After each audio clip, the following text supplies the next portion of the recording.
महोदय, माझे 4 प्रश्न आहे. पहिली गोष्ट तर 22-23, 23-24 आणि 24-25 या 3 वर्षात जर तुम्ही 2 वर्ष भरले तर प्रोत्साहन, आणि अधिक काय म्हटलं तुम्ही नंतर तुम्ही म्हटलं 25-26 आणि 26-27 म्हणजे चालू वर्षात पण भरलेलं.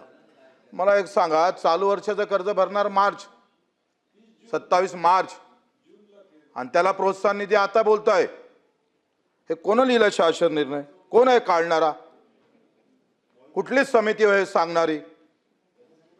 यांना अक्कल आहे का नाही? ते उत्तर देतील. प्रश्न अध्यक्ष महोदय, हे सगळे जे काही नियम लावले हे अफलातून कोण बसणार आहे याच्यामध्ये? पहिले 22-23, 23-24, 24-25, 26-27 हे सगळं आपल्याला पाहावं लागेल. याच्यामुळे सरकार बदलाव होत चाललाय. सरकारला शिव्या खावं लागतंय. आम्ही जेव्हा फिरतो तेव्हा आम्हाला लोक शिव्या देतंय.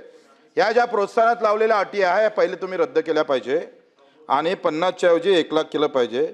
आता जर ही OTS आपण राज्य सरकार करतं का बँक करतं हे पण स्पष्ट करा ना तुम्ही. बँक OTS करत नाही आहे, राज्य सरकारचा OTSचा प्रस्ताव आहे. काय म्हणतो सरकार? जर 2 लाख किंवा 3 लाख असेल तर 2 लाख 1 लाख भरा, 2 लाख माफ होईल. म्हणजे राज्य सरकार OTS करतं, बँकेचा विषय येत नाही. आणि याच्यामध्ये अधिक सांगतोय का, जसं आम्ही जिल्हा मध्यवर्ती बँकेचा आम्ही जे अध्यक्ष आहे मी त्याच्यात निर्णय घेतला का जे व्याज आहे ते आमची बँक माफ करणार आहे.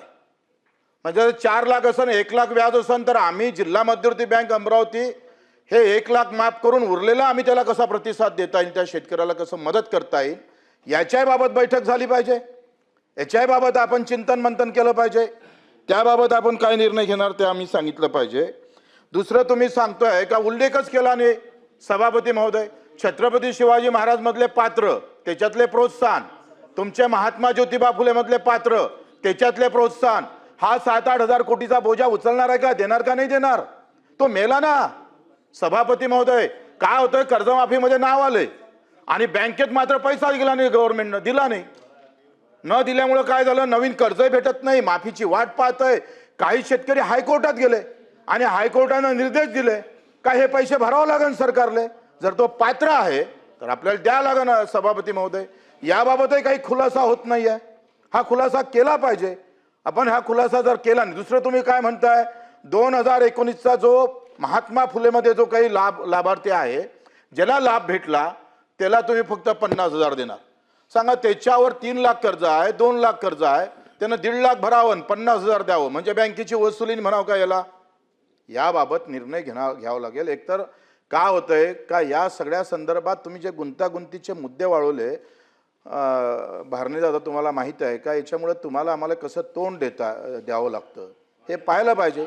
आणि जर प्रशासकीय अधिकारी जर अशामुळे जर आपलं सरकार प्रशासकीय अधिकाऱ्यामुळे आपलं सरकार बदनाम होत असेल तर त्याच्यावर खरं तर आपण अपेक्षित उत्तर देणं गरजेचं आहे.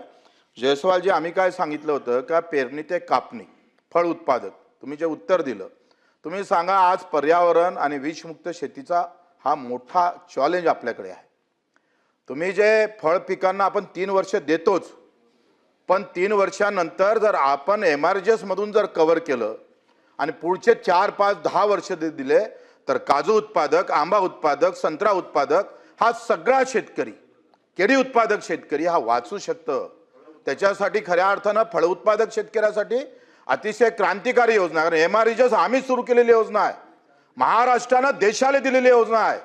त्याच्यामध्ये काही बदल करणं गरजेचं आहे. तो बदल आपण केला पाहिजे अशी अपेक्षा आहे. धन्यवाद. महाराष्ट्रातील सर्व बातम्यांचे विश्वासार्ह व्यासपीठ,